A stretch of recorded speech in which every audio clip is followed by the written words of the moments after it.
Hello guys, welcome back to my channel. కనిపిస్తుంది కదా, ఏంటా అనుకుంటున్నారా? బందర్ హల్వా అనమాట. చాలా అంటే చాలా పర్ఫెక్ట్గా కొలతలతో అయితే వచ్చింది. ఒకసారి మీరు కూడా రెసిపీ ఎలానో చూసేయండి. ముందుగా ఒక గిన్నె అయితే తీసుకోవాలి పెద్దది. నేనైతే ఆశీర్వాద్ గోధుమ పిండి అయితే వాడుతున్నాను. మీ దగ్గర ఏది ఉంటే అది యూజ్ చేయొచ్చు అనమాట. ఇంకా ఒక కప్ అయితే తీసుకుని కొలతలకి ఏ కప్పు వాడతామో అదే ఉంచుకోవాలన్నమాట. ఆ కప్పుతో నేను ఒక కప్ అయితే గోధుమ పిండి అయితే తీసేసుకున్నాను. మనం అచ్చం సేమ్ చపాతీ పిండి కలుపుతాం. చపాతీ పిండి ఎలా కలుపుతామో సేమ్ అలానే కలిపి పెట్టుకోవాలన్నమాట. కలిపి పెట్టుకున్న తర్వాత ఆ కప్పుతో నేను 3 కప్పులు అయితే వాటర్ అయితే పోసుకున్నాను. సేమ్ తీసుకున్నాం కదా ఇందాక. 3 కప్పులు వాటర్ తీసుకుని మ్యాక్సిమం 1.5 అవర్ అయినా నానాల్సింది కంపల్సరీ. పెట్టేసుకున్న తర్వాత 1.5 తర్వాత నేను చూపిస్తున్న విధంగా కలిపేసుకోవాలి. చాలా అంటే చాలా ఈజీ ప్రాసెస్ అనమాట. నేను ఫస్ట్ టైమే చేస్తున్నాను, కానీ ఇంత టేస్టీగా వస్తుందని అనుకోలేదు.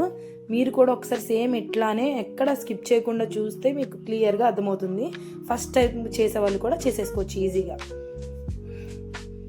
చూసారు కదా ఎలా కలుపుతున్నానో, సేమ్ అంతే అలా కలిపేసుకుని పక్కనైతే పెట్టేసుకుని ఒక స్టెయినర్ తీసుకోండి. ఫస్ట్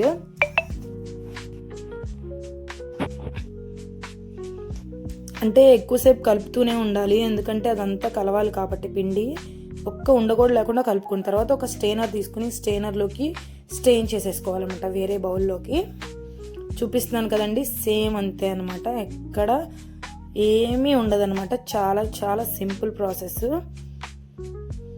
అలా కలిపేసుకుని స్టెయిన్ చేసుకున్న తర్వాత అట్లా కలిపేసుకోవాలన్నమాట. కలిపేసుకున్న తర్వాత మనం ఆ పాలు అనేవి విడిగా ఉంటాయి కదా, వాటర్ అంతా వేరే గిన్నెలోకి అయితే తీసేసుకోవాలి ఫస్ట్.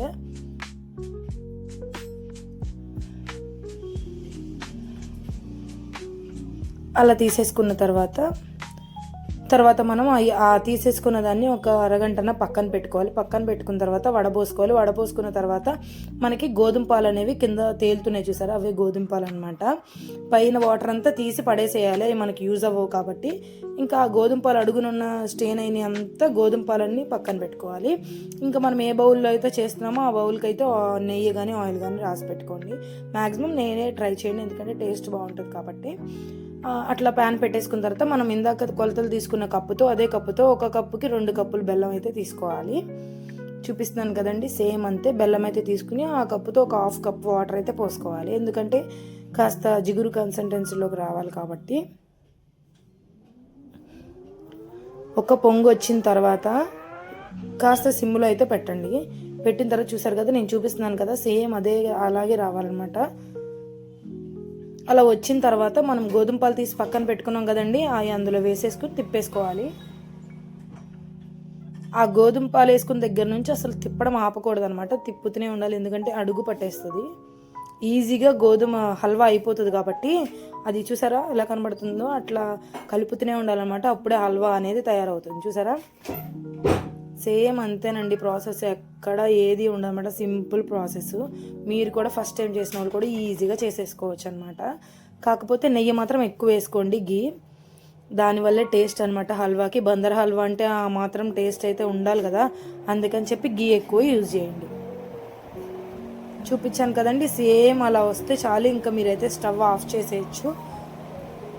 ఆఫ్ చేసుకుని సర్వ్ చేసుకుని తినండి. చాలా అంటే చాలా బాగుంటుంది. అలాగే సబ్స్క్రైబ్ చేసుకోండి.